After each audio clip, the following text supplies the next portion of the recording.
ನಾವೇಗ ಏಳಬೇಕು, ಎದ್ದು ಅಲ್ಲನ ಉಜ್ಜಬೇಕು, ಉಜ್ಜಿಯ ಮುಖವ ತೊಳೆಯಬೇಕು, ದೇವರ ಸ್ನಾನ ಮಾಡಬೇಕು, ದೇವರಿಗೆ ನಮಸ್ಕರಿಸಿ ತಿಂದುವನ್ನು ತಿನ್ನಬೇಕು, ಗುರುವರಿಗೆ ನಮಸ್ಕರಿಸಿ ಶಾಲೆಯಲ್ಲಿ ಕಲಿಯಬೇಕು.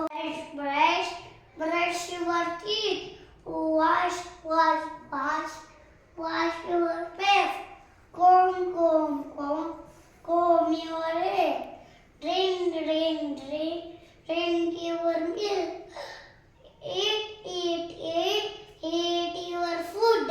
Father, mother, brother, sister, brush eat every day. ನೀರು ಕುಡಿದಿಲ್ಲ ಅಂತ ತಲೆ ಸ್ವಲ್ಪ ನೀರು ಇರುತ್ತೆ ಅಂತ ಇದು ಹಾಕ್ಕೊಂಡು ಬಾಯಲ್ಲಿ ಹಾಕ್ಕೊಂಡು ಈ ಸಲ ಹಾಕುತ್ತೆ ಅಂತ ಇದು ಸ್ವಲ್ಪ ಸ್ವಲ್ಪ ಮೇಲೆ ಒಂದು